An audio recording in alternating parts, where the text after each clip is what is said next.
Hey, this is Soma79 with a special announcement. My new Mega Mix is up. My MF Doom Mega Mix, Oxidation Moons Day, is now available. Go to www.soma79.com/doom to check it out. It's a 30-minute mix that I did of MF Doom raps over my own beats. I really enjoy it. I hope you really enjoy it. So check it out. Tell a friend. Peace.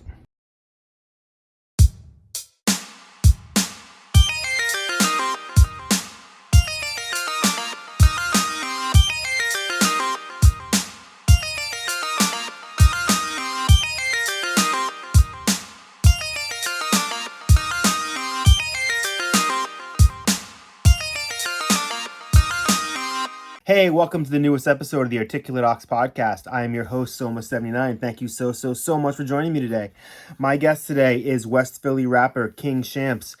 This dude is the real deal. He's got a video out for his single West Philly 187, and he's got an album that I believe will be out by the time this is released, called Rise of Corleone. I cannot wait to hear that. He promised me some sneak peeks. I haven't got a chance to hear it yet, but I love this dude's style. Definitely check out the video for West Philly 187. We talk a little bit here about this was his first music video. I just made my first music video. We talk a little bit about just how if you have a good idea, it's so easy now to make something. People used to spend $1 million on music videos, and that just seems utterly ridiculous now. So definitely go check his out. It's really dope. His music's awesome. I hope you enjoy the interview, and follow me at soma79.com. Check out my album, which is now out, my EP, Quiet Life, Loud Friends, with my man Pillsy Beats, Soma79 and Pillsy Beats, Quiet Life, Loud Friends, available everywhere. Available on all streaming services. Or you can get a free download with a free bonus song at soma79.com/Quiet Life, Loud Friends. All you have to do is give your email address. You can download a zip file with MP3s and waves of all 6 songs, plus a bonus song named, what is it called? I Don't Know You But I Hate You. Yes, I Don't Know You But I Hate You is the bonus song. So I hope you dig that one. And once again, too, Oxidation Moons Day, my 30-minute MF Doom mega mix of MF Doom raps over my beats, is also available for free download at soma79.com/doom. So that's soma79.com/doom for Oxidation Moons Day for free, and soma79.com/Quiet Life Loud Friends for the Quiet Life Loud Friends EP by Soma79 and Pillsy Beats with free bonus track. All of it free at soma79.com. And check out King Shampz. Dude is the real deal. All right, have a good one. Peace.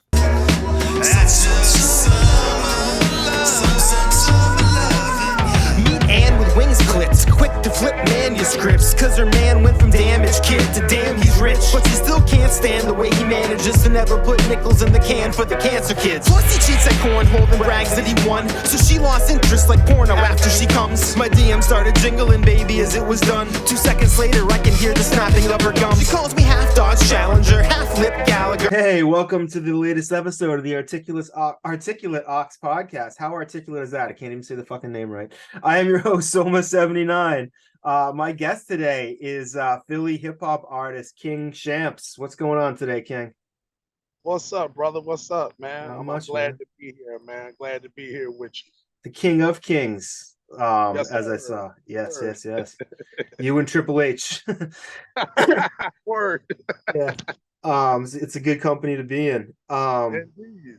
You got a new video out, West Philly 187. I watched this today a couple times, man. I had a couple off the top thoughts. One, I mean, you look like you were using some real police footage in there, and that really added something to it. That was intense, man. And your voice, like, I have this thing with my rapping where, like, I quit rapping for years. So I just thought, like, I couldn't get my voice to sound like big enough. I had big voice envy within like 3 bars of listening to like one of your tracks. I'm like, this dude's got this like gravitas and the wordplay and stuff to go with it. And I was like, yep, I'm sold.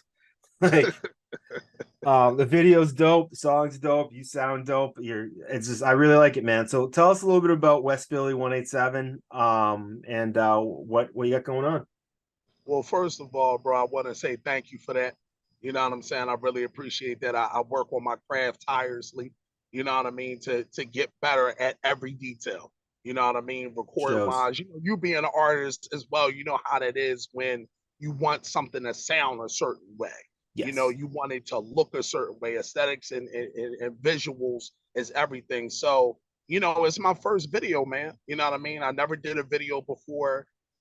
We shot it with my man Vegas and his guy Iron Solomon, battle rap legend, if you Oh heard of yeah, of him. course. Iron Um, Solomon. Yeah. yeah, yeah, Oh yeah. yeah. I So haven't we heard was that there. name in a while. That guy was a beast. I used to watch Yeah, him on like man. Scribble Jam and stuff. I was like, whoo. Yeah, he's an animal, man, and it was dope for him to actually come down to the set of the video and Yeah. really help us like put together the vision and everything. So it was a really dope experience. But we wanted to kind of give um the title some justice, if that makes any sense. Where if you're Yes. gonna call it something, it has to resemble it to me. It has to Yes. depict it to me. So when we were going for it, when you're seeing those, you know, the police sirens and the police rolling around and everything, that's our environment. That's literally our neighborhood. That's where we come from. That's where we grew up at. So we're just showing the everyday life of what's going on out there. You know Mm. what I'm saying? Especially with the clips and everything, all of those different clips and things that we put in the video, all of those different things are maybe in a 3 or 4 block radius. Oh You know shit. what I mean? Some people you know in there, some people you don't know in there. You know what Yeah. I'm saying? But Yeah. it's that kind of environment. So we wanted to kind of show um what West Philly looked like. You know what I mean? What West Philly really was in an artistic way. So we just put it together. My blood brother, Azan, same mom, same dad. We put it together. He produced the record. You see him in the video with me. The other guy standing right Yep. there next to me there. That's my brother. And then my brother's in the background as well. So it was a really dope experience we put together. And it's a hell of a video, man. And a It lot of is. people since it's been out have really, really, really fucked with it heavy. So I appreciate you being a fan of the work, brother. Yeah, it's dope, man. It is.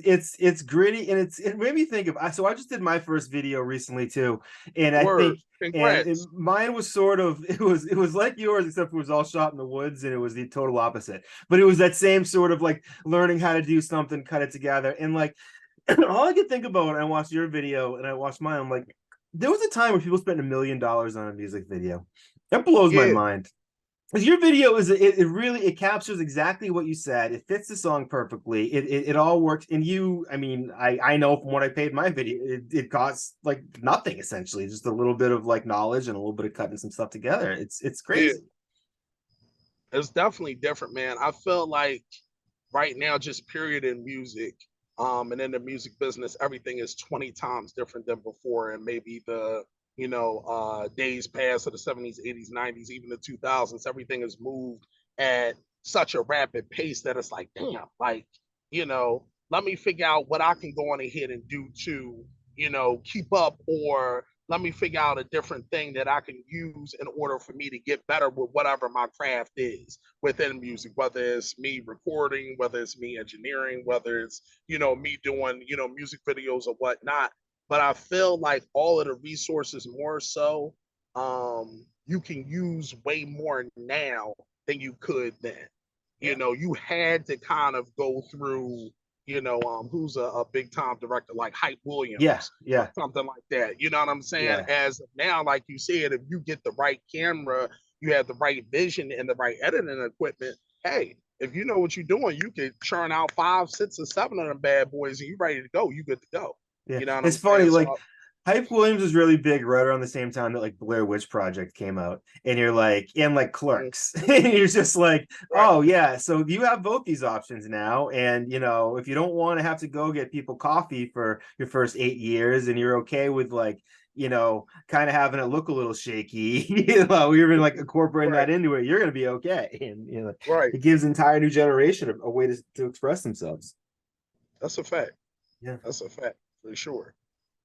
So what how so I sort of go out of my way to try to get people on the podcast from different areas of the country just to get see what the hip hop scene is like. We got my friend Wordplay to Flyest MC out in Juneau, Alaska, Unorthodox in Phoenix, Jay Sinatra in the Florida area. West Lord. Philly, I think a lot of people when they think of West Philly, I'm sure in hip hop, the next words coming out of their mouth are West Philadelphia, born and raised. It's like, you know, Yeah, that's Obviously, I set a few records aside here that I wanted to get your thoughts on. I saw a tweet you put out recently, and one of them, I might as well bring it up now, is this record, which to me this is the first cassette I ever had, was this record, or it was the first or second, and it's just this shit still fucking slaps to this day. Um, Talk a little bit about Philly hip hop, like what your scene is like who you see some of the pioneers are, and how long you've been doing your stuff for. Oh yeah, for sure, man. I mean, Philadelphia, man. First and foremost, shout out to Jazzy Jeff, Will Smith. First rapper to win a Grammy comes from West Philly, and I tell people Yep. that all First the time. double LP and hip hop ever. From what I understand, I think it was first double hip hop album ever. Yeah, like I think maybe first album to go #1. That might have been Beastie Boys, but it was up there. yeah, it was up there. It was up Yep. there for sure. It's a historic piece of work, and shout out to those guys, legends in the city. Will Smith really paved the way, and like I always tell people, as soon as people hear West Philly, I tell people, I say I'm from the most famous neighborhood in the world. Because everybody knows that West Philadelphia, Yeah. born and raised, part from Fresh Prince of Bel-Air. So that kudos to Jazzy Jeff as well. But when you talk about the scene, man, we have a rich history not only in hip hop but soul, R&B, Yes. neo soul, so many different pieces of art that come out of Philly is crazy, man. So much talent comes out of the city is crazy. But just growing up, me and my brothers, we watched a lot of battle rap. Battle rap's a big thing in the city as well too. And that was during a time when you got Meek, you got Reed Dollars. Right now, RJ Payne. Yes. He was a big battle rapper. In the city, he was Rain Man back in the day.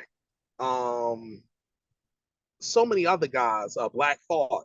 Yes. Black Thought's another guy that comes from Philly that's hella lyrical. Shout out to him as well. So we have Black Thought to me is the greatest MC walking, as far as I'm concerned. Like it's like there's no. I'm not even mad at that. Yeah, he's that boy. That boy MC. get busy. Yeah, that boy get busy, man. You know what I mean? Who else? It's so many. Beanie Siegel. Beanie.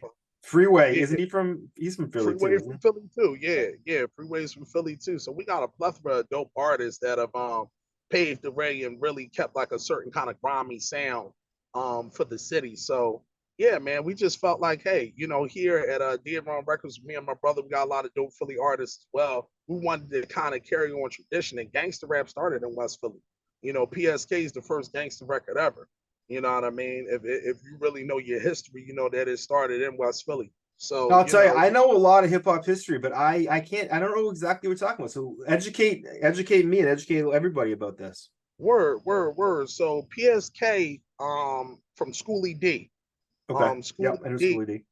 Yeah, Schoolie D made PSK, and that was really the first gangster record that inspired Sits in the Morning by Ice-T. 6 in the morning, police at my door.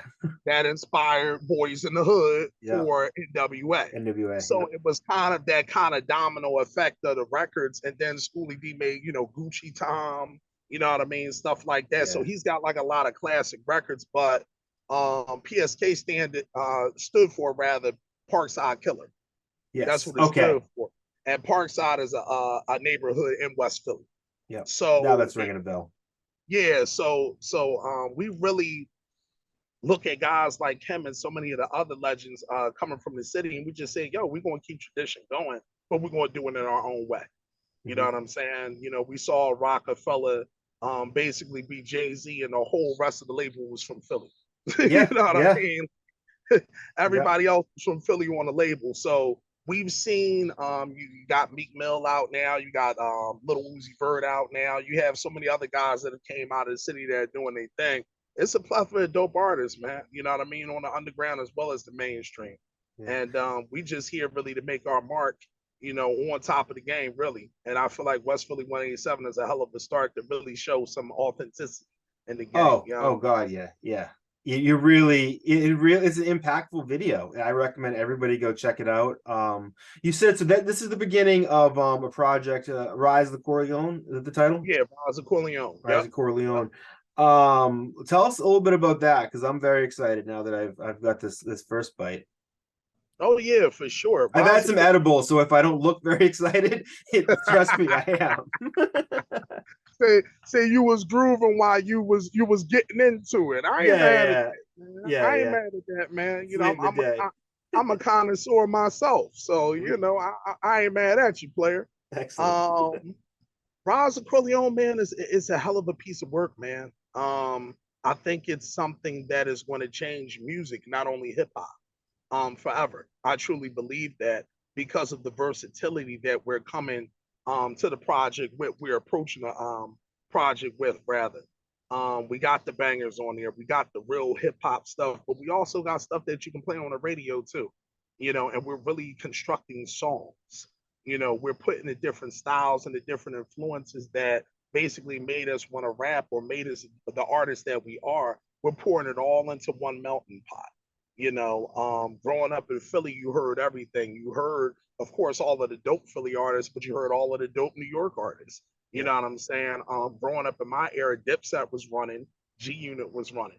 You know what I'm saying? So being heavily influenced by those guys, and at the same time showing love to the dope Southern artists, your Scarface, what Cash Money was able to do, what No Limit was able to do, like all of these different Yeah. genres of hip hop, or subgenres rather, we're throwing it all in a melting pot. So when you listen to Rise of Corleone, you'll be able to listen to different pieces and be like, damn, this is well orchestrated to put this piece here and put this piece here. It's like a really, really good Thanksgiving spread we about to give to everybody. Can't wait. When my fork's ready, man. When can I eat? Oh, Halloween, man. Oh, Halloween. sweet. Oh, Oh, yeah. I'm dropping 1027. We dropping Nice. six. Nice. Nice. Sweet. Great minds think alike, Yeah, man. there you go, man. Great minds think I alike. can't wait to listen to that. It's funny too. It makes me think to so like I'm from Boston. You're from the Philly area. New York is really the home of hip hop, and we sort of lived in like to some degree we're always in the shadow of New York. I had XL the Yeah. Beast, who's a Boston hip hop legend, on recently. He talked about how anybody who got a little bit of buzz in Boston, a Gangstar, a Guru, they went to New York because that was the best business move to do, and it made perfect sense to just drive 3.5 hours up the road. With Philly, I mean, the names you rattled off, I'm sure we even missed a few, but there are some real heavy hitters. And they went to New York and took over to some degree. Like Yeah. most of Rockefeller was Philly. What are we doing wrong? I know this is really your answer, but we're up here tripping over our own dicks. Like, what's going on You know there? what? You know what? To be honest, man, I think what helped our city a lot more is we already had a certain kind of history, I believe, with the soul music with Kenny Gamble and Oh, Leon Huff, that I think that kind of helped yeah. keep eyes on our city a little bit more. I think what they were able to do in music with all of those big time groups, the OJs, and doing work with the Jackson Five and stuff like that. I mean, you do work with the Jackson Five, somebody's going to keep their eyes on you a little bit more. You know what I'm saying? So Yeah. I Oh think, God, yeah, yeah. you know what I mean? So I think that kind of helped us a little bit more because we're all those outside looking in kind of cities. And we all had to kind of establish our own rhythm and our own hustle and our own sound. You know what's And I funny? think, What that kind of translates into for me when I think about that in terms of Boston is Boston, as you sure have probably heard if you've ever been to a Celtics game, a Red Sox game, is not a very tolerant city. I mean, sure, it's not like you're going into like the most racist place ever, but like a lot of people come to like Boston, and go, you have the worst fans in the city.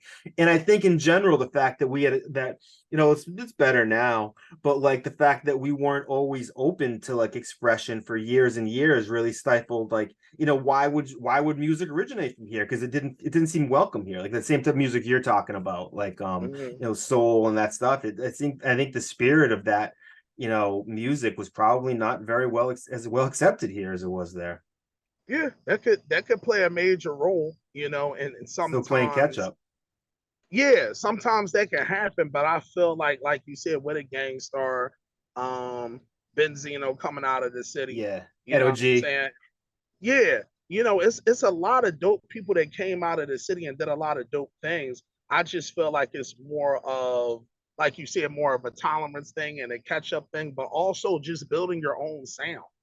You know what I Yeah, mean? Like, for better or worse, with Philly kind of thrived more in the battle rap scene and the pain rap and a lot of stuff. It was a lot of different things. Major Figures did more of the music I like to do, which is the gangster hip hop, bad boy slash type shit. Like, that was more of yeah, their wave. But Philly kind of established a certain kind of sound and a certain kind of identity. I feel like that's the problem with a lot of cities, is it's not like a lot of identities.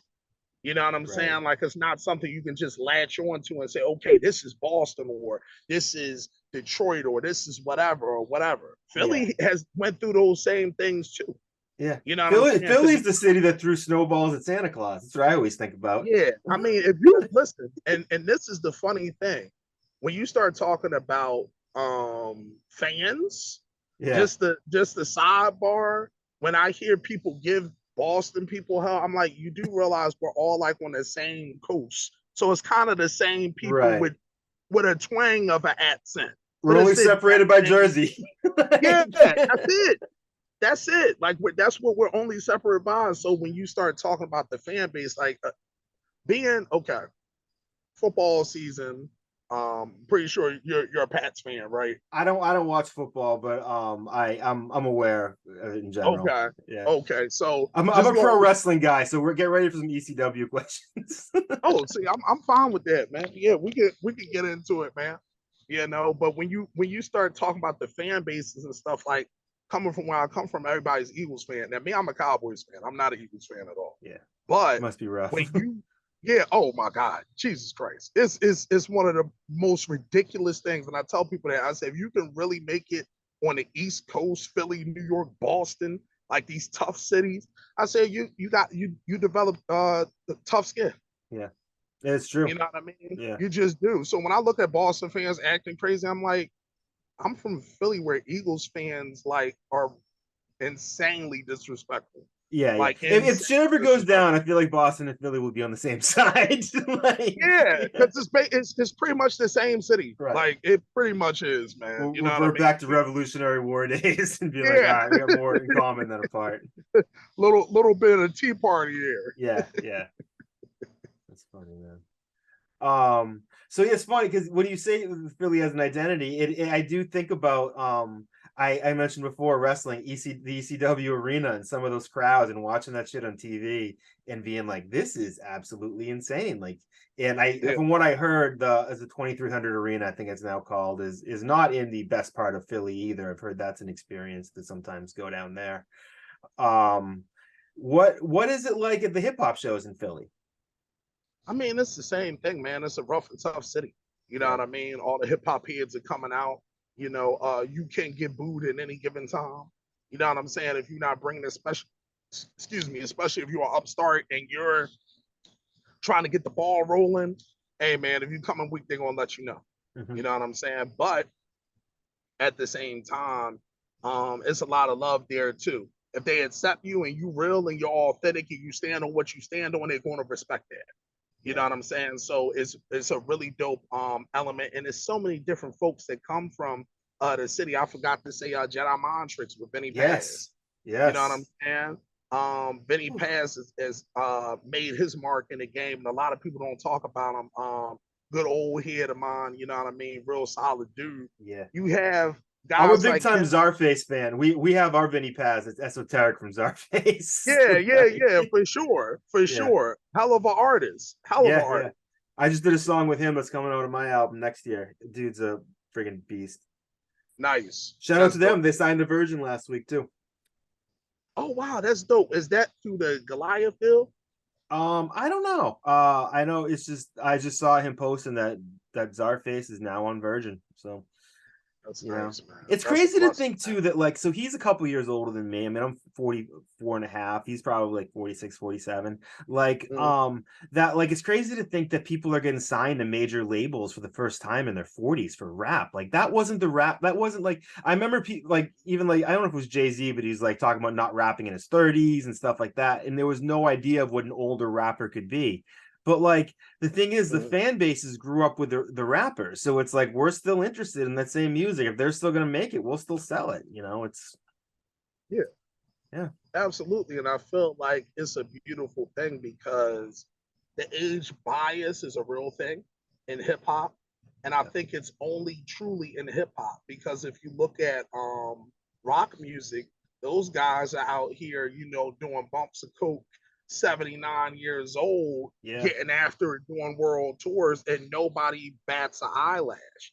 You know, yeah, I feel like just in hip hop, it's that kind of ageism thing, and I'm so glad to see it um being tossed to the wayside, so to speak. Whereas like, yo, if you dope, you dope. You build your fan base up, and now these companies are starting to see that a lot of these people that you would think are independent or underground or have a certain kind of sound, people are listening to them and they're actual earners, as opposed to them signing a lot of TikTok dancers and things like that, and they don't really have a follow.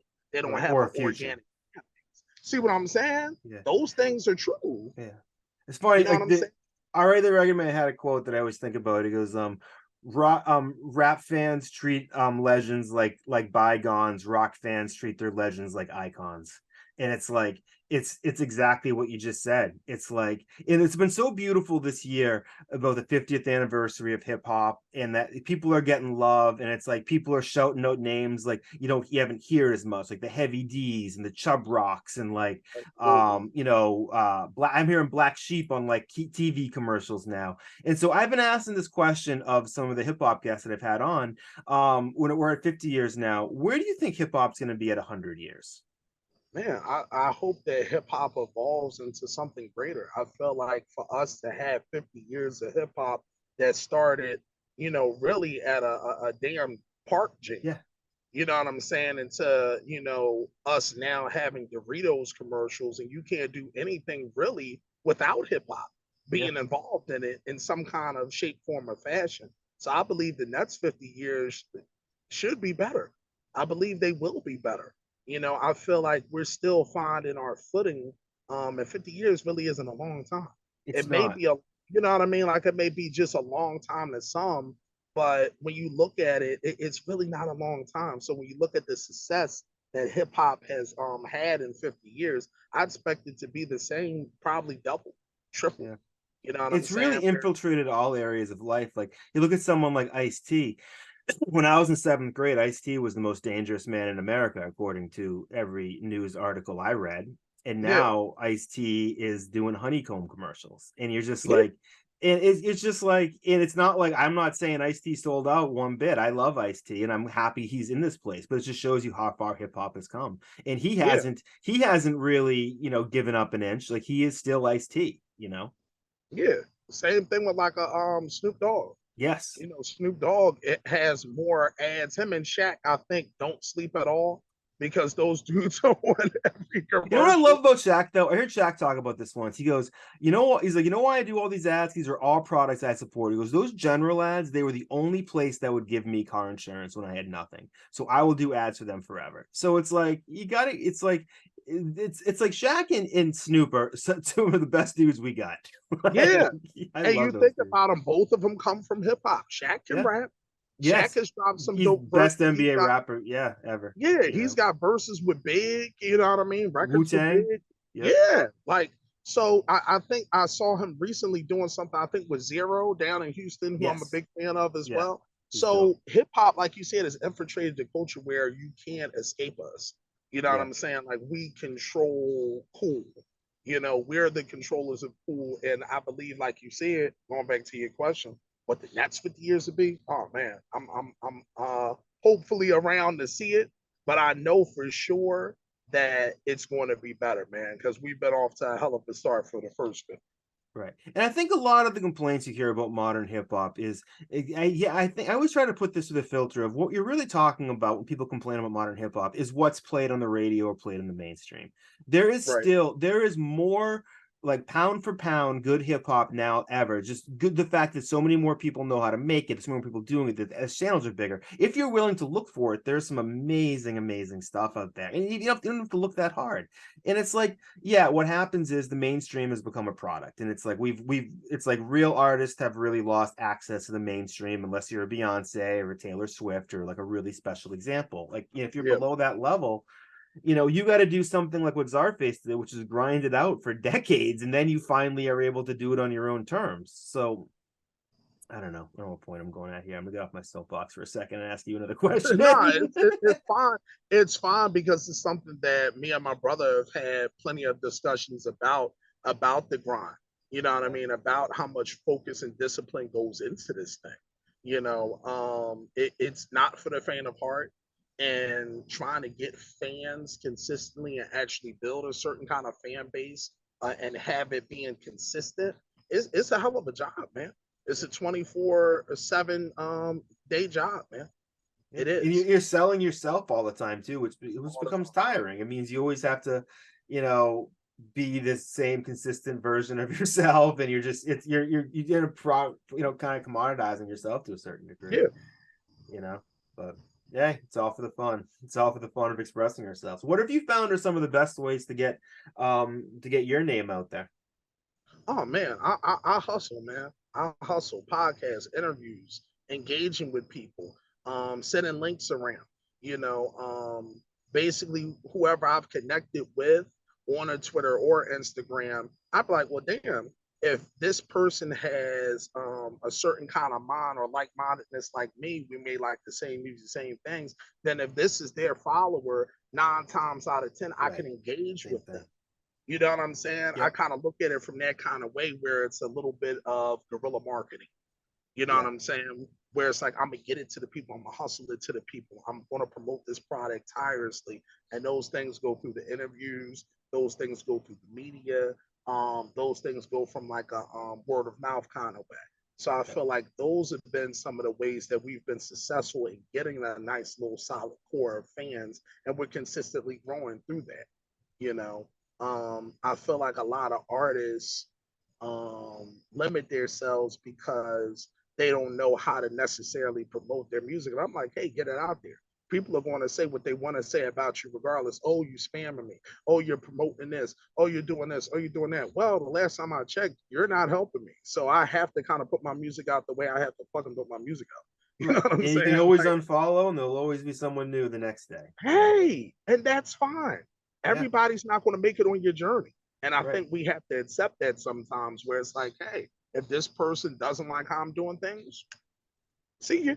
Won't want to Well, be it's you. funny too. Like I remember, this is kind of a slight diversion, but like when I in the early 2000s, when I started doing like online dating, the idea of meeting somebody in real life that was on the internet was so crazy. It was like you're doing what? Like you're taking your life into your hands, and it's like now it's like I don't think people appreciate that. Like so, I grew up like in a very small town of like 88 kids in my high school class. Like there was nobody who liked hip hop. I got teased the shit out of it, and I grew up my life, and I never really had like the close like hip hop friends until like I really made the effort and meeting people on the internet. I'm like, oh, they're right there. It's like Right. it's almost like you can find people that are basically like the version of you in a different city, and then it's like you start 100%. building a network of like your your I don't know lost souls or whatever or soulmates or No, whatever. I don't know what the word no, is. bro, you tapped on something that is 100% correct, which is the internet gets so much negative press that we don't look at what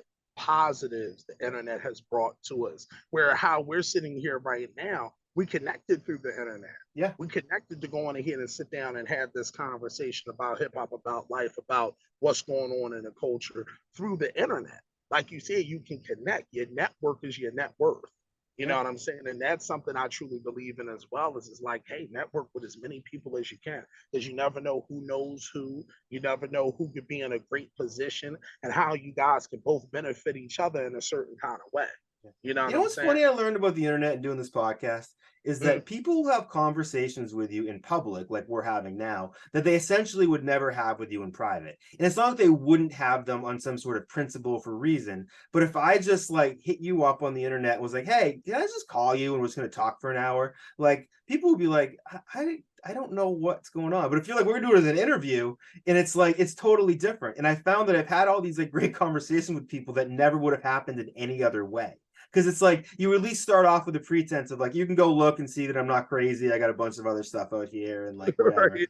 But like it's just it's a whole opportunity that like in all my years I never really realized how fulfilling it can be, and how like you what it does is it cuts the heart of like you and I aren't going to sit here and talk about what we ate for lunch for like too long. Like you would if you met somebody in an elevator talking about what you ate for lunch and what you had and like or what the weather's like. We cut right Right. to what it is that we have in common, and it's like all the bullshit is just like who cares if we both like the same shoe brand or I guess well that's kind of hip hop, Right. but like what I'm saying, like it's a beautiful thing that I didn't only realize now at this stage of my life.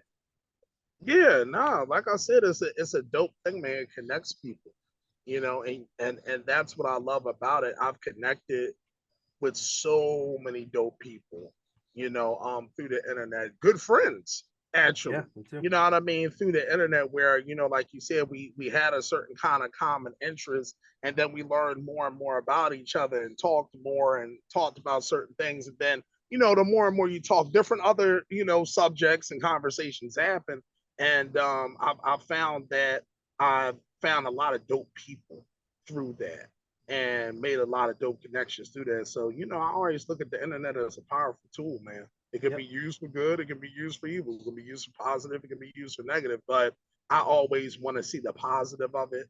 Yeah. And that's what I focus Definitely. So that actually reminds me of something else. This is a perfect segue. Though when you say it's a perfect segue, is it really? There's been a kind of a weird thing happening with the podcast where I reach out to these people in different cities, and there ends up being some weird coincidence that comes out of it. Like one, my man Wordplay in Alaska, he was telling me about what his album cover was going to look like. He was describing this some anime thing I knew nothing about, and he's like, I'm like, oh, okay, whatever. And then later on, after the interview, to my right, and it was this exact same sticker that I've had on my storage drive for 10 years by some weird wow. coincidence. The next day, I'm like, is That this it? is He's like, yeah. So like that's happened about 3 or 4 times, and it happened again today with you. So I always do a little bit of homework before the interviews. And I was on your Twitter, and you referenced an album that meant a lot to you and your dad, I believe, is what you said. And this is an yeah. album that means a lot with me and my dad. And I recently bought it just because I bought my dad a record player with the express purpose of bringing it up to their house and playing it and enjoying that experience with them. And it is this record. Ooh, wow. This record is everything to me. It's for me. It's my Man, favorite Hendrix record. It's like it's not the fires and the hate and the foxy whatever. I can't. Those are all great songs. Crosstown Traffics, but it's amazing, man. So tell me a little bit about your experience with this amazing record, Band of oh Gypsies man, by Hendrix. bro, that is crazy that I feel like we just had like one of those Nardwuar moments Yes, where somebody like taps in on you and you're like, whoa, like that just kind of hits me different. I know. Um, And you and I clearly we're from different worlds, and it's like the fact that this record meant so both of us and our families is very it's awesome. bro, I can remember um weekends and just hearing Who Knows playing, you know. Uh, well, oh my God, that man. And Jimi Hendrix is number one in rock to me. I don't care what anyone says. You can fight me, whatever. I believe that because of what he did with a guitar. His Yeah. voice would go with the guitar, and his guitar could go with his voice effortlessly. It could. He was almost commenting on himself while it's Yeah. just it's so beautiful. It's as crisp today as it was then, too. Yo, bro, like Power of Soul, Message to Love. Yeah. I play Message to Love at least twice or three times a week. That's one of my favorite records. Power of Soul as well. Like the beginning of Power of Soul till it gets to the singing part for like maybe a minute or 2 minutes. He's just riffing, really. Yeah. And he's playing his ass off, He is. Yeah. coupled with Buddy Miles, singing on it, and then Billy Cox being a hell of a bass player. Like I just wish it would have been more work with those guys, but just that Right. piece of art right there, man, Yeah. changed my life, bro. Changed how I looked at music. To Yeah. be honest, I never Yeah. heard anything like that I mean, and I was before. pretty familiar with Hendrix before I ever heard it. Like all like the argue they did a lot of reissues in the '90s of his stuff, and this is one of the last ones they did. And I just remember seeing this cover. I'm like, what is that? And it totally delivered. Yeah, It's just an absolutely remarkable piece of work. yeah, man. Like from beginning to end, man. Like Hendrix was just at another level. And it felt like on that album, I'm going to kind of do a segue with this, my Yeah, damn self. Biggie's one of my favorite rappers ever. me too. I feel like when you listen to Biggie on Victory and you hear that's like his last recorded record, and you hear how good he was starting to become and how Yeah, comfortable he was starting to become on the tracks, that record for Hendrix, I feel, was like him getting to a certain point That's a good musically, point. where he was able to just start settling in, like, oh, this is kind of what I can control this guitar now. Or like Neo in The Matrix. I'm not sure if you're familiar with Yeah, the yeah, yeah. movie, Yep. but when Neo's at the end of the movie and he's looking at the agents and he's like, yo, I'm faster than them. Yeah. Like I can do this way better now, and it's effortless. That's how that album is to me. Like it's oh man, Yeah. that we could talk about that for hours on end, man. I know. Like that. That's a great analogy too, though, with Biggie, because I think All About the Benjamins is one of the last ones too. Yeah, I believe, and it's like that. The fuck the state pen, fuck hoes at Penn State. I remember when I first heard that going that, and like the rock remix of that song might be one of the greatest remixes ever, where he just goes so hard. But I think yeah. it's edited. I don't know if there's an unedited version of it. Or at least if there is, I look at that knocking shit over. Nah, you all good, man. Yeah, man. That's I absolutely love that. He was one of those people that like I can't even imagine what he would be doing now. Like it's just such a friggin' waste. And here we are. They just arrested somebody for the murder of Tupac, which Yeah, man. It's justice being man. served, I guess, after the guy Yeah, confessed on the internet like 12 times. yeah, yeah. It's definitely to say the least. But that's the again the power of the internet, right? Yeah. Speaking of beef in hip hop, we mentioned before Beanie Siegel, and for me, I love Beanie Siegel. Jadakiss for me is one of my top ever. That beef. Do you remember? Do you remember that beef playing out in real time when you were there? Because I remember that Yeah. one felt personal for some It reason, was, but you know what? I think really it was getting there, but I think they slowed it down. Because what a lot of people don't know is Jadakiss is in Philly all the time. yeah, A lot of yeah, people don't even know that he's consistently in Philly all the time. yeah, Because again, when you start talking about us East Coast cities, your Boston's, your New Yorks, your Phillies, even a DC, um, it's really the same kind of culture and the same way we get around, especially those three cities. yep, So you feel a lot comfortable if you grew up in a certain one of those cities. You feel comfortable in one of the other ones. You're like, yeah. oh, this is the same kind of thing. He may say it differently, but I can I was in peep his. Brooklyn 2 weeks ago. You know what I'm saying? And I Yeah, bet you felt right at home. I You know actually what I'm did. saying? Yeah. Like you didn't. It didn't bother you because you're used to that kind of Yeah. hustle and I bustle. was in So a I record store and a cockroach walked right over my foot and I didn't even flinch. Felt right at home. yeah. Oh man, my chest hurts. Yeah. Nah, man. But with the beanie situation, I truly feel that it was getting personal there, but I feel like they were man enough to squash it. You know what I mean? And you can say it's bias, and I'm fine with that. But I think Beanie beat Jada in that. Me Yeah. personally, I feel like Jada Kiss threw a lot of great lines at him, but I feel like Beanie's overall delivery and aggressiveness to the tracks kind of edged out Jada a little bit. Yeah. And Yeah. that's I no can't argue with disrespect. that.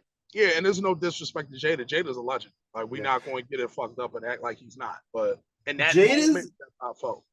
Jada's diss at 50. God, what I always forget what it's called. It's What checkmate? yes, Yeah, the at the Garden of Nassau, like that. That to me is the great. That's my favorite diss song of all time. I can listen to that over and over again. He just takes him down. It's like yeah. going to see 50 at a show and he don't come out singing. Like it's just like it's so it feels so effortless for him. You're just like, you are one smooth motherfucker, Jada. Yeah, man. Yeah, Yeah. man. You know what? So I heard this story about Beanie recently, which is very interesting. It plays into just some technology stuff today. So for anybody who's following Beanie, he's had some health issues over the years. He was shot some time ago, and his voice has never really recovered. And I read a story, an interview recently that talked about how he's using AI now to be able to rap and have it transform it to sound like the old Beanie, which I haven't heard any of those tracks here if they've been released yet, but that sounds pretty. I mean, it's like we talked about the good and the bad of the internet, and like Yeah. AI obviously is going to be a lot of bad things. But to me, I hear that and I'm like, that's beautiful that it gets it back for him a little bit, because it sucks that like to have your voice be everything you have and to lose it. You know? Yeah, for sure. Especially a recognizable one like Yes. Beanie Siegels. You know what I Yep. mean? I hope that it does work out well for him. You know Mm. what I mean? As far as it translate into the AI, because we've seen 100 different AI things that came out. You're like, whoa, like Yeah. this is either really horrible or really spooky. Like, who the hell is this rapping on here? Like, I think they did one for Big. That Yeah. was not on They it. did one of I saw one the other day of Mac Miller rapping an Eminem song. And I was just like, this is gross. I mean, Yeah, like I you're doing too much. I read something the other day from I try to keep up on like technology stuff, and one of these guru dudes that's right half the time and wrong the other half the time said next year there's going to be an absolute flood of AI music. I what I suspect might happen is that you may see the streaming platforms be dealing with an enormous influx of uploads and stuff like that of this AI music. It'll be cranked out. What I don't see really happening is people gravitating to that, because there is like, even like how like people are more likely to check out your music because they listen to this interview and they talk to you and got to know you or something, and Right. therefore they've heard your story and they're more likely. That absolute lack of a story, I still think, creates a distance between the listener and the music. And I just don't believe that. I think this AI music will take over in the sense of, people aren't going to want to pay to have a composer come in and write a little ditty anymore. They'll make a sound bed with AI or something. But I just don't see it taking over what people actually want to and choose to listen to. What do you think? Yeah, I don't believe that at all. I think with a lot of these people that work in the tech world, I think their job is to sell a product.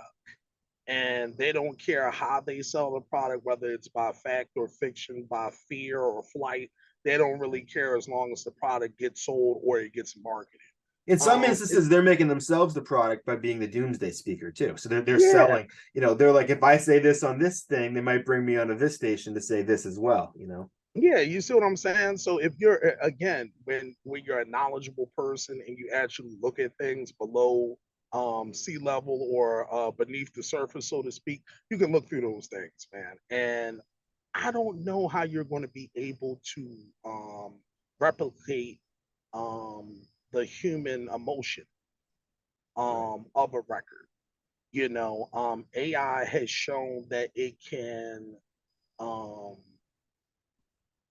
repeat a certain kind of human emotion, I believe, but I don't think that it can necessarily um, give you that because it is a computer. Right. It doesn't have those feelings and emotions. When you're sitting down, you're writing a rap from your heart, from your mind, from your Yeah. soul, from your experiences. You know what I'm saying? With the AI, they're basically just going to be going from, okay, this is a beat. I can just plug this here, plug this there, plug this there, and there's no emotion in it. Right. So I feel like certain things may be a little bit successful from the AI, but I don't know if it's just going to take over where it's going to be like, oh, people like us are just going to be like, oh, we have to do an AI track now and change Right. my voice to do this and third. I don't believe that at all. And I've seen a lot of people trying to talk about that, but I view it as pure marketing ploy, to be I think honest. there's going to be a few runaway songs that really like take off that are AI. And then Yeah, for that's going to sure. be the moment that a lot of people actually confront how they feel about this. And then I think the problem is there's never going to be, that'll be as good as it ever gets. And everything, it's sort of like if you tried to make like, when they made like Mac and Me a few years after ET, it's like, well, ET was ET and now we got Mac and Me. And you're just like, well, Right.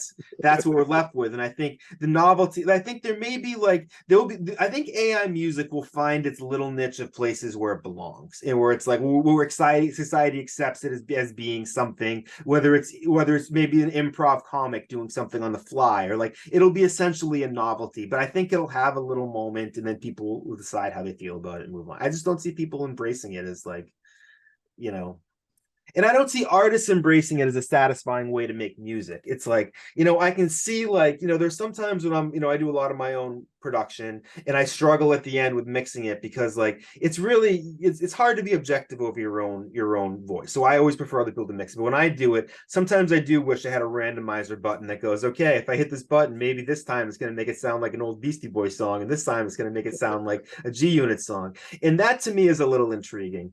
But you still, the artist at the end, because to some degree, when you don't know what you're doing, you're just twisting knobs, you're essentially doing that anyway.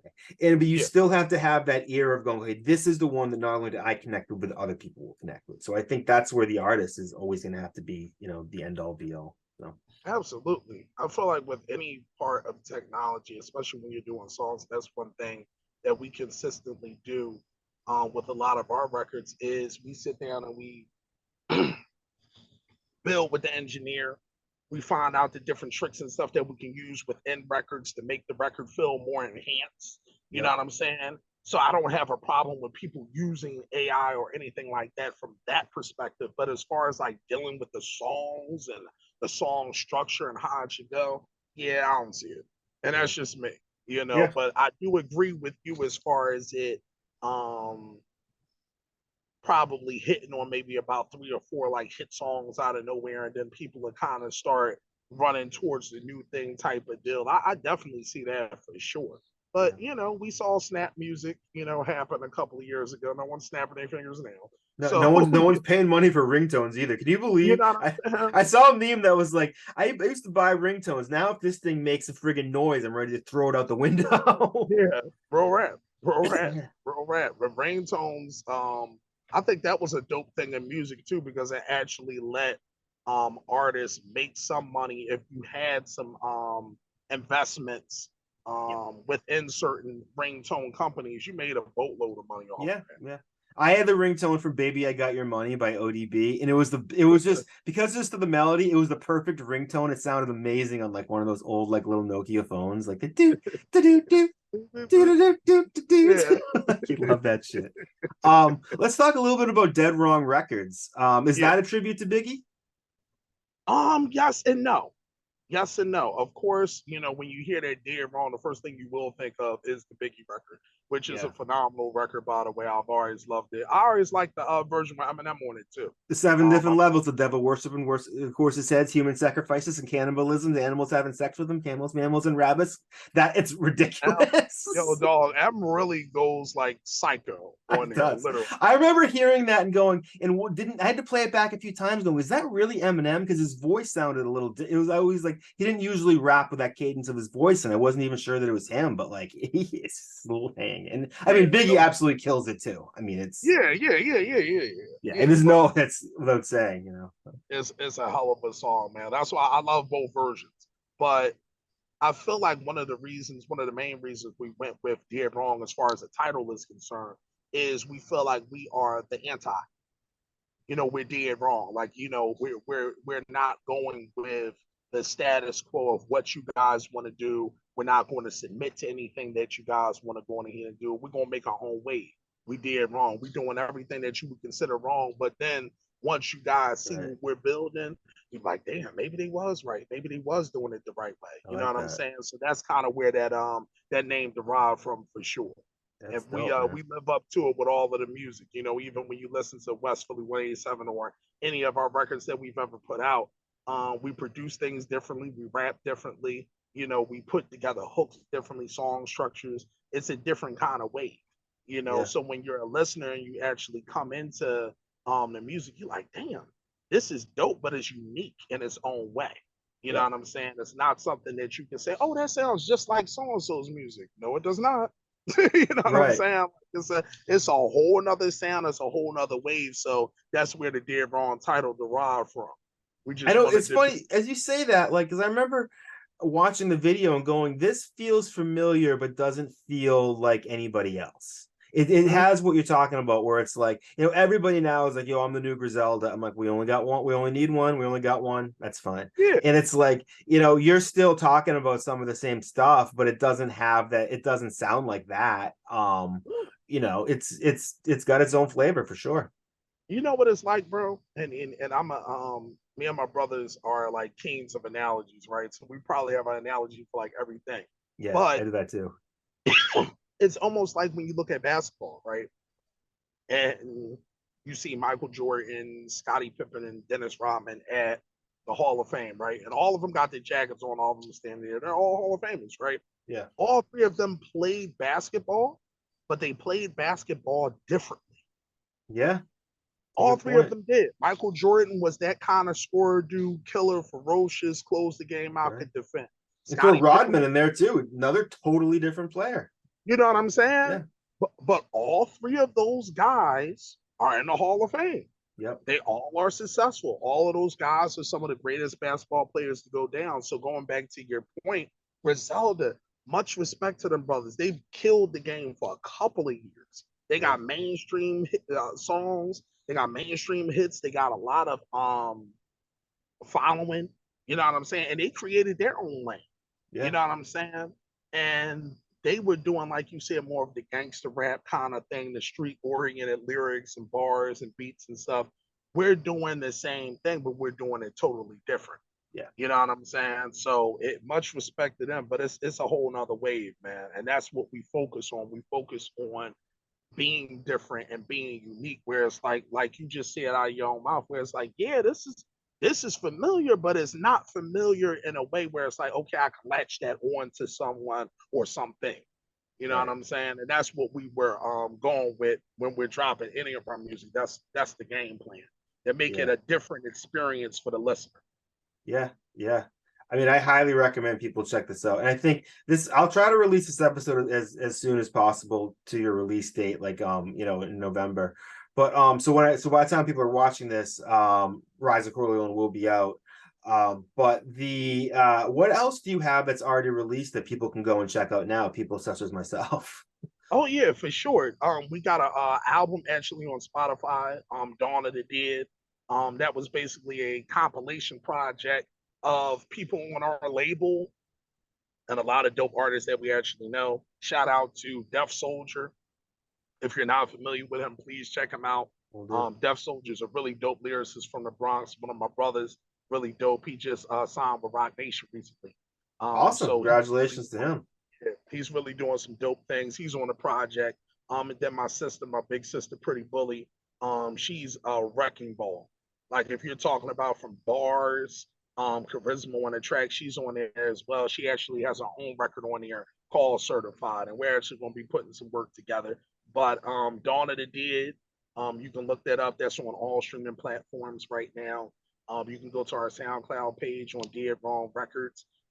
We have most of our singles on there that we've dropped over the years, so you can actually get a chance to hear the progression, so to speak, where you can go back and be like, wow, they've been doing this for a little bit, but the music continuously progressed, it continuously got better. And you can kind of hear that on the SoundCloud page as well. And we're going to be uploading a lot more singles and stuff. We're actually going to be probably dropping another single off of this project of Rise of Corleone on October 17th. So the date for Rise of Corleone dropping is Halloween. You know what I'm saying? So we're going to have different promo videos and different things during this month to really get everybody going in the right direction to be anticipating the project. But I believe the 17th, we want to go on ahead and drop a single too. So make sure you guys look out for that. But if you want to look the stuff up on my Twitter, on my Instagram, follow me on there at King Shampz, KINGSHAMPZ. We have all of the updates on my Twitter and Instagram. I always keep the page active, consistently talking about new things that we're doing. And then, sports takes and stuff too. So come fuck with me, man. Interact with me. I'm a good follower. And I love to follow people back and see what they're doing as well. Yeah. So how do you end up being a Cowboys fan? Is that just like were you just sucked up in the love of Emmitt Smith that so much of America was in the 90s, or is there more to it? Well, see, he seems to be the one that won over a lot of America. I'm more of when T.O. went to the Cowboys. Ah, okay. Yeah, when T.O. went to the Cowboys, T.O. was my favorite wide receiver. At the time, I didn't care where he played. I just was a fan of T.O. And when T.O. went to the Cowboys, and I just learned more and more about the franchise. And me being the person that I am, I actually like to be the top dog, and I like to be hated. I've been hated forever. from different people, and the Cowboys probably the most hated franchise in history.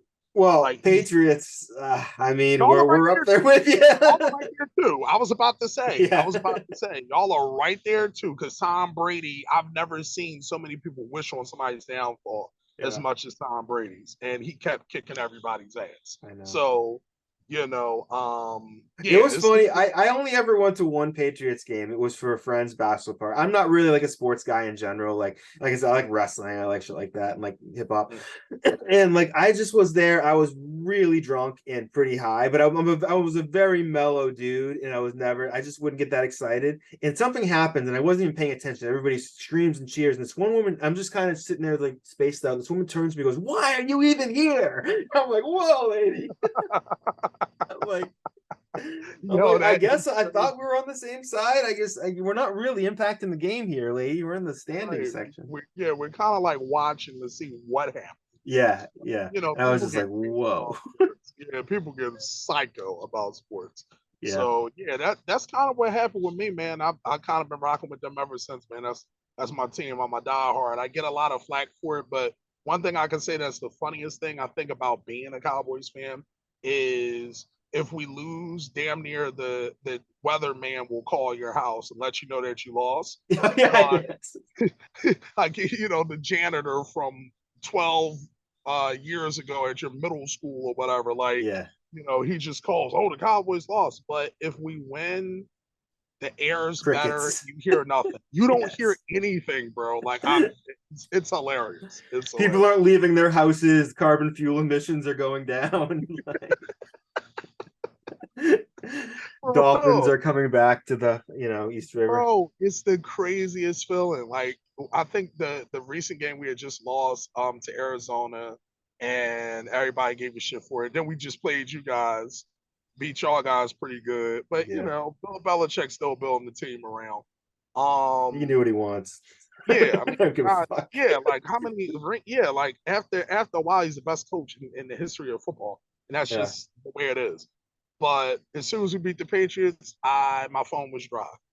It was just dry. Like I couldn't get a call from a telemarketer Yeah. that day. So It's it's funny. hard. I had predicted this a while, and it just came true recently that I'm like one of the secret winners of AI technology is going to be Allen Iverson, and I did just see him pop up on an ad the other day for an AI ad, and I'm like, oh, his phone is ringing. He's going to be every AI product's going to be like, yo, Allen, what are you doing? He's going to be saying like practice, into AI and I'm there for it. I love AI. Like he's Damn right. He's a hometown hero, man. Even yes, though he's not even from Philly, he's from Virginia. But like he what might as that well dude be. Philly sport, yeah, he might as well be. He used to be in West Philly all the time. Like Yeah. we used to see his wife used to come out of the store buying hoagies and stuff. Like they always was in West Philly. Yeah. Consistent. So yeah, Man. man. But yes, it's going to be a hell of a time on the 31st, man. Are you I'm planning any shows or anything? yeah, man. We're trying to go in here and actually get a tour together for the project. Um, Probably I want to say like in December. We want to kind of start doing some shows, get some stuff ready for like the beginning of the year, because once you're kind of in that third quarter, fourth quarter mode, it's a lot harder to get the shows and venues the way you Yeah. want, so Everybody's booking a Christmas party, or a lot yeah, more people have other plans and stuff. It's you, time for you family. can't really get it rolling the way you want to. But at the top of the year, I believe if you're attacking the stuff right now, you'll be able to put together successful shows and or tours. So that's kind of our plan right now, getting some stuff together, taking some label meetings, getting some stuff together from the business part of it. And we know that Rise of Corleone's going to do his thing. And with a visual like West Philly Wayne Sevens, which is really doing some really dope organic numbers. Like those are real views. We're not paying for Yeah. nothing. The people are coming and engaging with us. So it's been really successful for us. We expect the next visual and the visual after that to be the same. But we expect really at the beginning of the year to the middle of the year to really be running shit. That's awesome. Like no joke. We Sweet. feel like we can really dominate in this game. So Rise Corleone is really going to be the start of it. October 31st, people go check it out. We're going to be dropping a single October 17th. That's going to be dope. It's going to be called Like That. That record's going to be crazy, like really crazy. I'll make sure I give you a sneak peek of it too, brother. Awesome. Can't wait to hear it. Who Yeah. does your production? Oh, my brother is on. Yeah, he does all of the production. Any beat that you've ever heard me rap on, he's done for sure.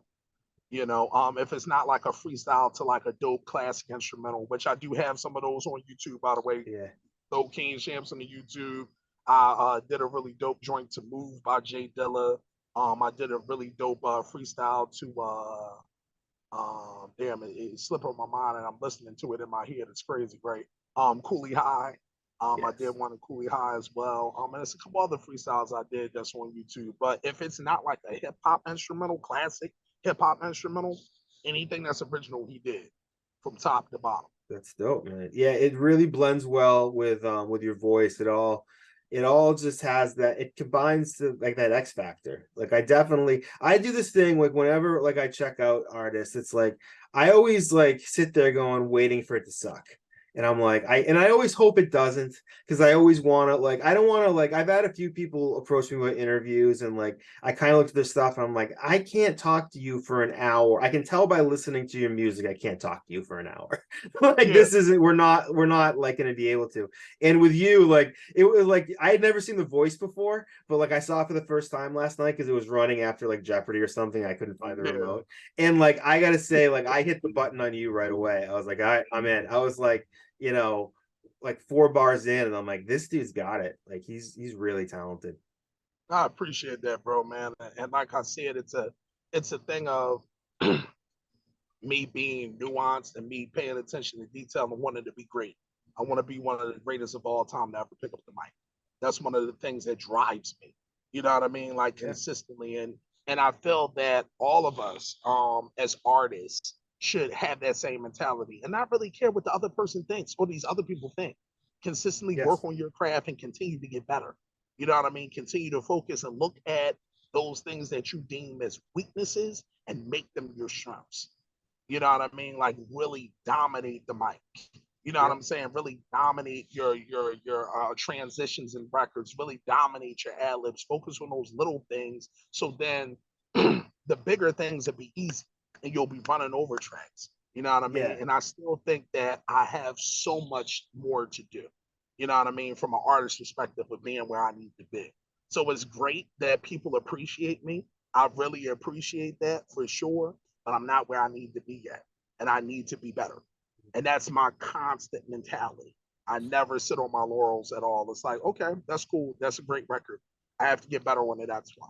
You know what I'm saying? I heard So Russified Nine talk about this with like, he has a lot of young artists come through Heaven Studios in Detroit, and he goes, he's always like, no matter what, he's like, they come back with something, like rewrite it, keep rewriting it, like find every, it's like, I find that writing a 16 reverse is sort of like you're like kneading a dough, and it's like you can't stop until it's totally smooth.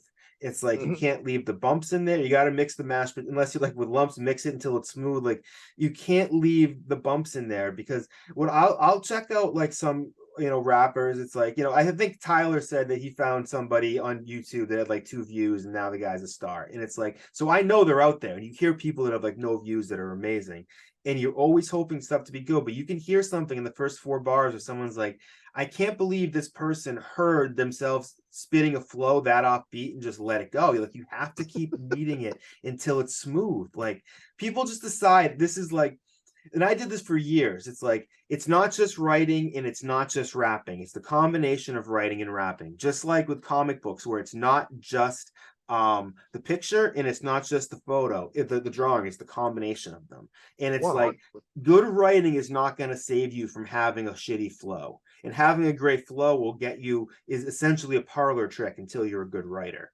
And it's really about finding like that middle area, and that's what I always look for in artists, that is people who figured that out, and they figure out you're not going to bullshit somebody by having a couple tricks up your sleeve, you know. Yeah. After a while, you're going to get found out. Yeah. You know what I mean? You're going to get found out if you're not a person that has a skill set. You know what I mean? And that's what it's about. You said the word crafts and skill set. Those are 2 perfect words to use if you actually want to take the hip hop seriously. That's the way you should be thinking about it. Yeah. That's the only way you're going to hear to get better. And you're actually going to have people that want to listen to your music, that want to interview, that want to see you go far because they actually see and hear the effort. They actually Yes. see and hear the skill set. You know what I mean? And I think that a lot of people fail to realize that within this thing that we call hip hop is that you got to have a certain level of skill, man. You You know what do. I mean? And I truly, like I And said, self-awareness is a big thing too. You have to be oh, self-aware. man, bro, do you know how many times I've listened to records and I say, yo, you know what? This record is shitty. It is. Sometimes And it's that, my own records. And so oh, it's like, bro, yeah, and yep. it's me. But Yeah. it's like I have to be honest with myself, or if I'm writing a rap and I'm like, you know what, this isn't my best effort. These are a Right. couple of good lines, but I'm not putting that effort into what I'm saying. I'm not putting a certain level of emphasis on what I'm saying. So I need to rewrite. I Right. need to refocus. I need to regroup. I need to rethink it. You know Right. what I'm saying? And bring myself back to the drawing board and say, okay, now this sounds like King Shampz. This is what a King Shampz record is supposed to sound like, man. Yep. Let's go on again and put that out and put that out to the masses and let people eat it up. You know what I'm saying? So, like you said, that's 100% a fact. Being self-aware is probably the first step. Right. You know Right. what I mean? That'll get you far in life everywhere because it's like Hell yeah. it's so I don't actually usually do this with rapper guests, but we might as well do here to close it out. I want to do top five. Who are your top five MCs? Let's see. Big, Hove, Nas, Rakim, um, mm, I probably throw Pot right there. All right. You're going Probably with the have to throw classics, Pot. man. The classics. Yeah, I yeah. I I I stamp all of those. I'm gonna give just mine that are my personal favorites that I love. It's Black Thought, Mm, definitely up there. Elza from Detroit, probably my favorite yeah. MC of all time. Mac Miller to me is somebody who I just can't believe how much when I listen to his music, it shakes me to the core. I never expected that. Jizza from Wu-Tang to Oh me man, is it's just like phenomenal. Liquid low Swords, key, like man. seashells. Yeah. And then Jadakiss is to me. Jadakiss to me is like he's one of those MCs that you just he just like I mentioned before about your voice. You hear Jada go, I'm like, you got a leg up, and you didn't rest on that because it's like there's some people out there goes who are like, oh, I got a good voice that'll take me everywhere. Jada like at some point recognized that he had this voice, and he goes, I'm gonna make everything I can out of this, and he became the sharpest freaking pen out there. That dude, when I hear one of his songs, I'm just like, well done, sir. Like I just every like and Yo, like I Jada's don't wow. yeah. Like it's like I don't like calling people out for getting killed on their own songs, but when I listen to Right Where You Stand, which this is gonna be a sacrilege to a lot of like hardcore gangster fans, but Jadakiss on Right Where You Stand, where he's like, I invest my money in the haze and in the dope because right now I'm currently a slave for Interscope. To me are like that's like two of the best opening bars I've ever heard in the song ever. Where I'm just like, wow, first two bars, you're taking a big swing at your record label like that, and then you just crush it, you know. Fucking love that dude.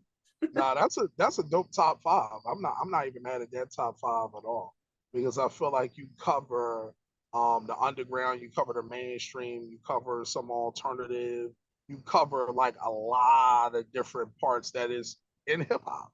You know what I'm saying? Mac Miller, definitely you have to put him up there now. Just for Yeah, his musicality and his ability to write and sing. You know what I mean, and do a lot of different things on records.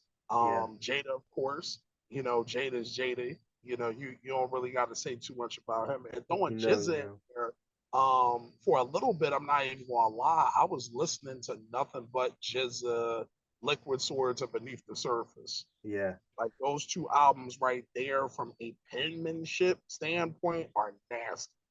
I just bought Beneath the Surface on vinyl while I was in Atlanta, and I got it home, and it was a two record set, but it had the same record in there twice, and I was like, fuck.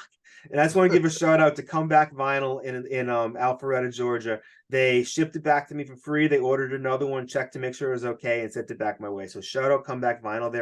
They're one of the best stores you can buy from online and in person. And that record is absolutely amazing.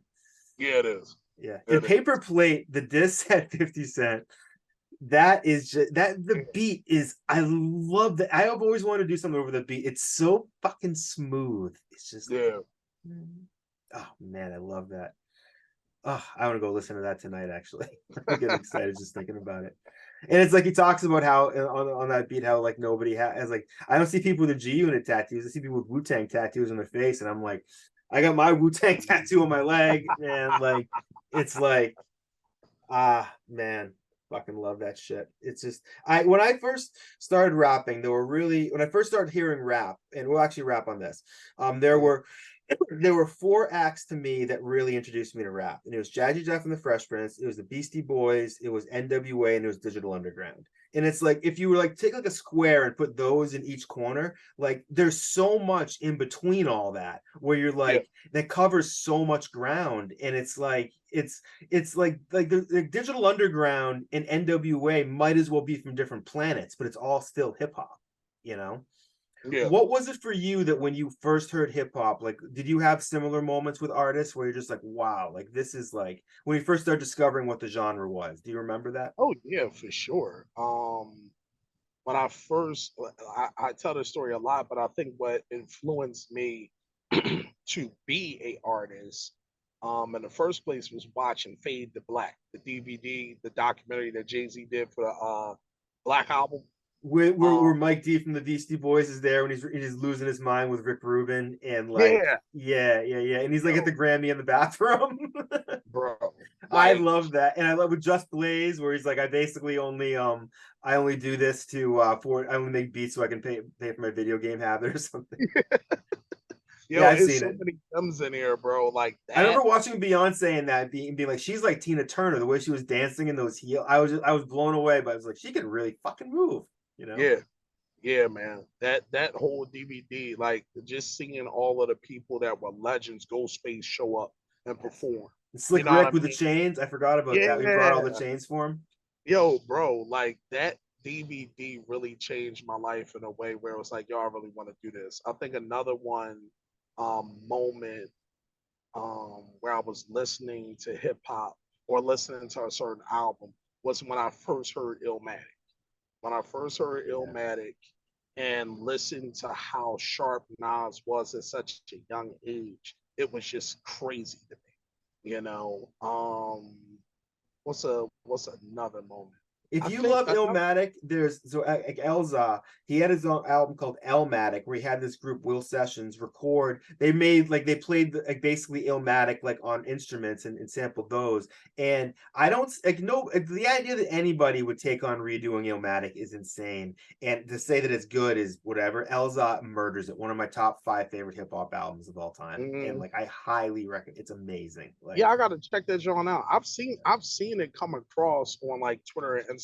Like a lot of people talk about it, but I never got the chance to listen you to it. do So now yourself a that favor, you man. gave the Yeah. recommendation, I gotta tap in Some and of come like back to you you and let you once know. you really start getting into Elza, you'll be like, why? I said to someone else, I'm like, did he like piss on Jimmy Iovine's shoes? Because nobody this good should be this like, you know, like under the radar. Everybody should be talking about Elza every day. So Right. yeah. So what the Now other I'm one you're gonna say? checking it out. No, Illmatic. Illmatic was Yeah. one of those moments in hip hop too that really changed my life. To really love the art form and really focus in on the craft a lot. Let me see. What's another dope moment? I'm just really just listening to the music, man. You know what I mean? Like every time I listen to like Wu-Tang Clan, Yeah. when I first listened to Cream, you know what I mean? Cream was crazy. Daytona 500, Yeah. with Raekwon. You know what I mean? Iron Maiden.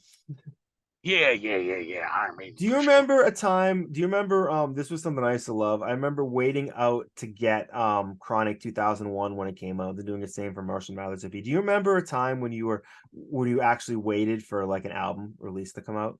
Yeah, I Like waited think in a line? you know what? I think that was the massacre. 50 50 Cent's Cent. joint. Yep. Yeah, 50 Yeah. Cent's joint was like that because I was a young boy and I was like, yo, like, after 50 came out with Get Rich Die Trying, I was a 50 fan. Like Yeah. me and my brothers was 50 guys. And he Like was 50, coming out swinging at like man, bro. Jada and everybody on He that. Like, was couldn't it Piggy miss, Bank, I bro. think? Yeah, Piggy Bank was a wild record and a wild video too. The Yeah. video was mad disrespectful.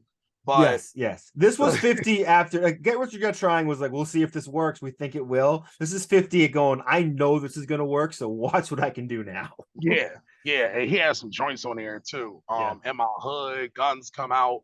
Yeah. I still think Heat's my favorite 50 song. We talked about that in the last episode. Though that song to me is just ridiculous. Even my hat's bulletproof. Heat is a different record. I play Heat a lot, man. Yeah. Heat, Many Men Back Down. Yes. You know what I mean? Back Down is one of my favorite records too. So yeah, probably the 50 joint I was excited about. And then like I said, like the Black Album. Black Album it doesn't, when people talk about the best Jay-Z album, that is my favorite Jay-Z album, and people don't even want to talk about it till like 3 or 4, and I'm like, I still, man, that's the one that I put on, and it's as much as I love all of them, that's the one that I go to. To me, I feel like my top 2 Hove albums is probably that, and I want to say Reasonable Doubt and Blueprint. Those are top 3 yep. for me. You know what I mean? But I would say those to me are them too. Yeah. The Black Album is crazy. Like Allure, What More Can I Say? Encore, December 4th. Like he got work on here. Moment of Clarity. Like he got a lot of work on here.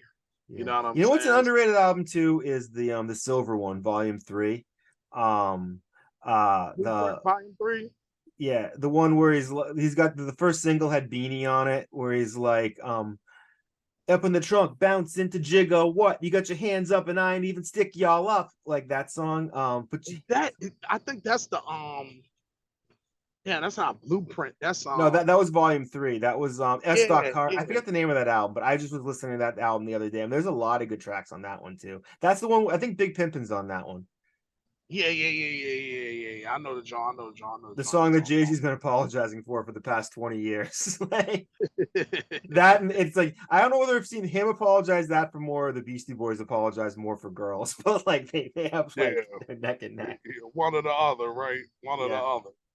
So, man. All right, man. Well, it's been a pleasure getting to know you, man. I really like your stuff is awesome, and I cannot wait to hear this album. I'm going to check out the video a few more times. I recommend everybody check it out. Your social will be on the bottom of this whole thing, and we'll make sure that's easily accessible. But word. Thank you so much. I appreciate you having me on, bro, for sure. No problem. I enjoyed it. Me too, man. All right, man. Talk to you. Some motherfucking dub in that shit. You feel me? You riding today. You riding this? We got sober. We got pills. We got honest. What up? Yeah, we got everything we need, man. I'm not just saying my license, but it's just saying professionals. You feel me? Come on, let's go to some nice sunny days. Yo, hey, you know summer's coming when folks start getting shot and smoked on city blocks for low, if any guap. Same shit, yeah, my first full gray hair. One more felony, I might have my first full gray beard. It's way weird. Feel like that was only yesterday. I'ma slowly blow like parolees, the homies guesstimate. When I blow, don't blow me like you know me, no hit the exit stage. Left of the tackle spray, redirecting your steps this way. It flows, shit progressing, got the steel with the vested. Even in the summertime, I will Smith and Wesson. You cutting from the grassy, so underground Nardwar wouldn't know what the fuck to ask me. I stick it in the stomach, now let me hit the throat. She call me Mr. Drummond, so many different strokes. Your punchlines, Mr. Drummond. Audience, Mr. Jokes. To your family, return from visit folks. Some loving, some loving. That's just some loving. Some loving, some loving.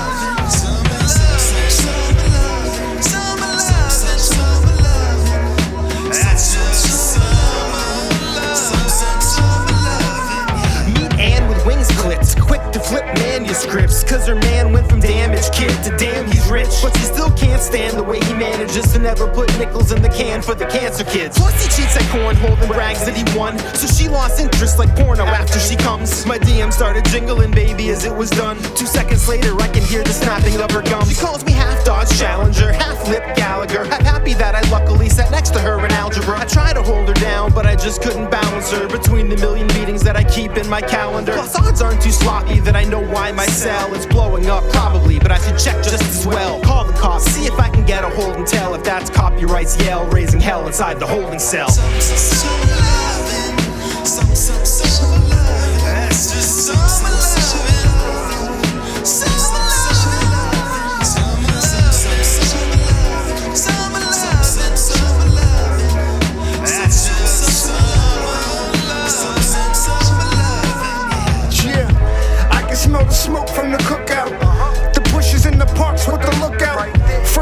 summertime on the radio. Throwback Friday, yo, the ladies know. Then I'm a smooth type guy. Listen, I'm the shit I need 2-time ply. Part of my soul on my head sky high. The weed smoke cover my body, so I try. Put a scent on like sunblock. Summertime's body season, so keep your gun cocked. I count beers in the cooler, cause when the fun stops, that's when the arguments happen. In the gunshots, it's summertime. Backyards where we play cards. Spitting in cipher, the homie trade bars. Dominoes slam on the table, we take charge. I got a style you can make large. See, motherfucking right.